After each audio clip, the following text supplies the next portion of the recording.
How much would you spend on a phone? Like, what's your budget normally? Because whenever I'm testing, the Note 20 Ultra or the new iPhone or any other flagship phone, when I show it to my friends and family, they think, oh, great, shiny, fantastic. But when I tell them the price, they're like, well, there's no way I can afford that. So when people actually ask me, what phone should I buy? It's something more mid-range or more affordable.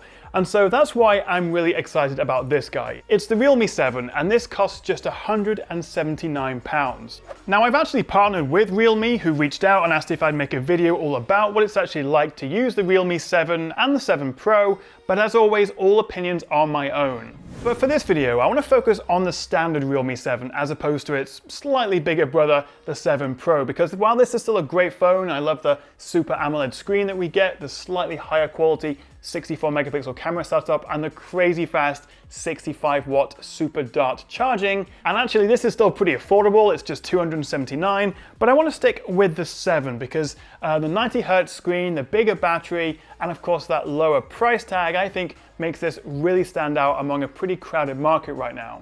So I've been using this for the past couple of weeks, but before we dive into my actual experiences, let's run through the specs.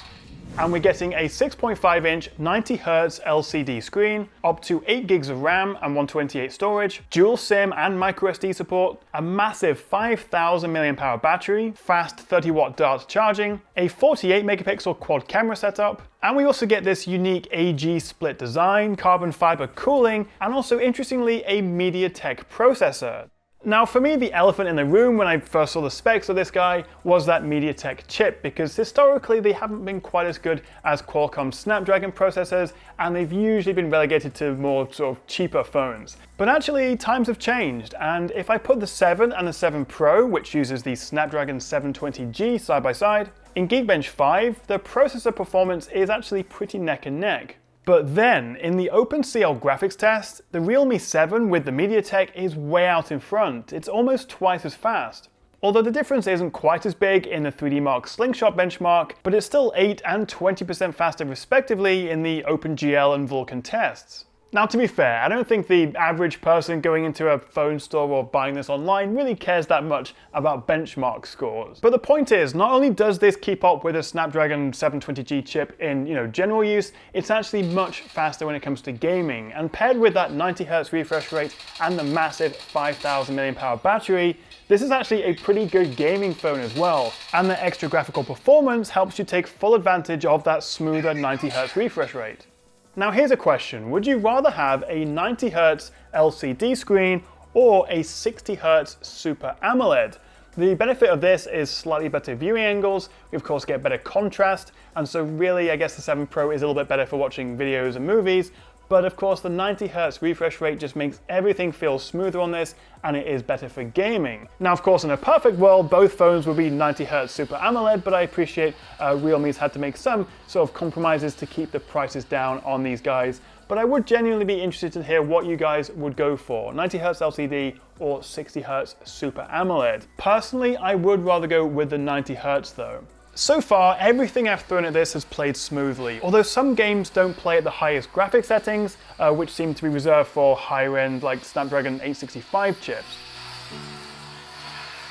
But gaming aside, I will say that generally using the phone, it's not quite as buttery smooth. And I do find the 7 Pro a little bit faster. I'm guessing the slightly faster single-core performance is helping out here. But the Realme 7 is still quick, and swiping between screens, opening apps, usual phone stuff, it's absolutely fine. Now if I jump into the About Phone settings, you'll see that this is actually the top spec model with 8 gigs of RAM and 128 storage, but the base model for that £179 price tag comes with just 4 gigs of RAM and 64 storage. But I think if you can, I would pay that extra £60, so $239 for this guy, because you then get double the RAM, double the storage, and not only will you get a slightly faster phone, well, at least in terms of multitasking, but it will probably last you a little bit longer as well.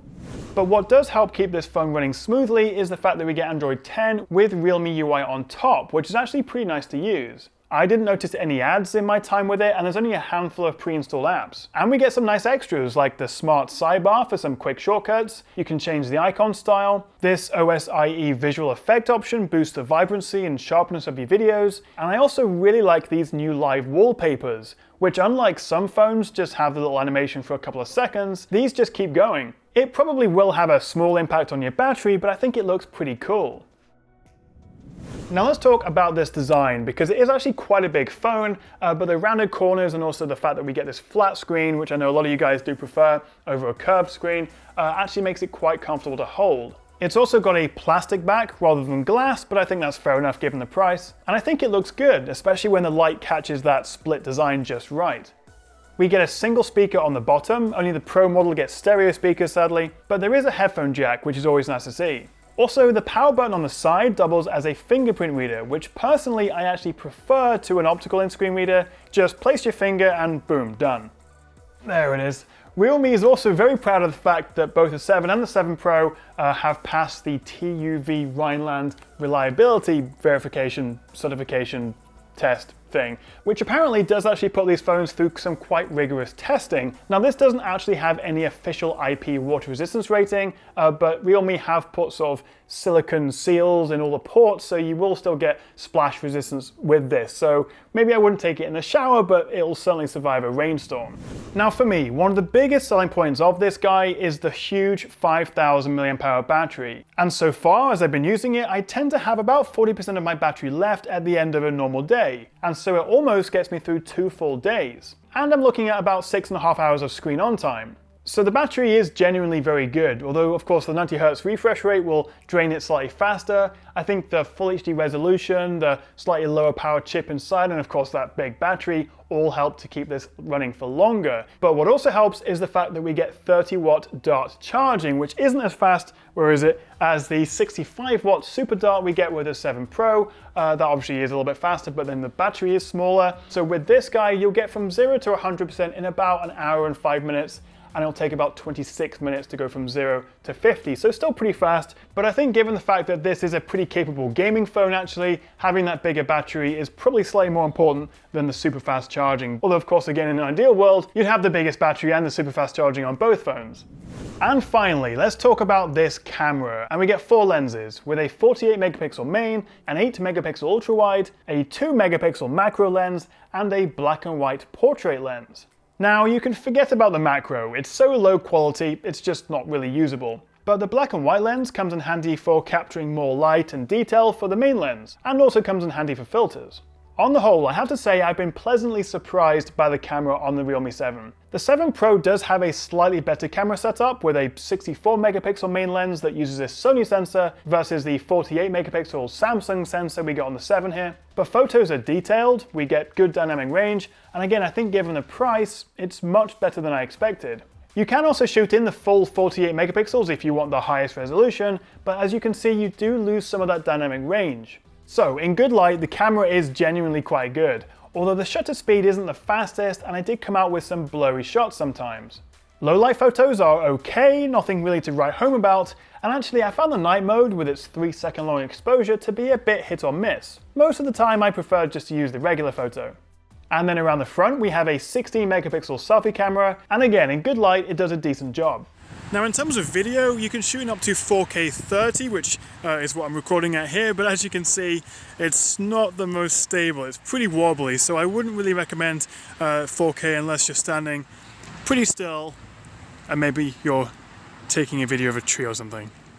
However, what you can do is turn on ultra steady mode, which does drop the resolution down to 1080p, but as you can see, as I'm walking, it's much smoother. And actually, I think I'd probably leave it on this mode most of the time anyway. But that's not all, because there's also an ultra steady mode max, which is also very smooth. As you can see, I'm walking again, but this is using the ultra wide camera lens, which is actually a pretty cool feature. You don't see this very often, where you get such good smooth video, 1080p of course, but using the ultra wide lens. I really like this. And then finally around the front we have a 16 megapixel selfie camera. This is shooting at 1080p 30, although you do also have the option of 1080p at 120 if you want a bit of slow-mo selfie action. It's funny, when I first showed this to my brother and I said, how much do you think this is? He had a little play with it, looked at the specs and said maybe like 300, 350. But when I told him that it started from 180, well, he genuinely couldn't quite believe it, and then he said that he thought this could be like a good burner phone or something because it's so cheap. I wouldn't recommend that, but it is just astonishing how much phone you can get for your money these days. And while of course it's not perfect and it misses some bells and whistles of higher end phones, and it would have been nice to see a super AMOLED screen on this and maybe stereo speakers like we get on the Pro, but I think on the whole this does everything you need, and having been playing with this and testing it for the last couple of weeks, I have come away really impressed. I love this little thing and I just can't get over that price. So if you are interested in buying this for yourself, I will leave a link in the description below. Let me know what you make of it, and also which one you would go for if you had to pick between the 7 and the 7 Pro. And yeah, if you've got any other questions about this, let me know in the comments below and I'll do my best to answer them. Thank you so much for watching, guys, and I'll see you next time right here on the Tech Chat.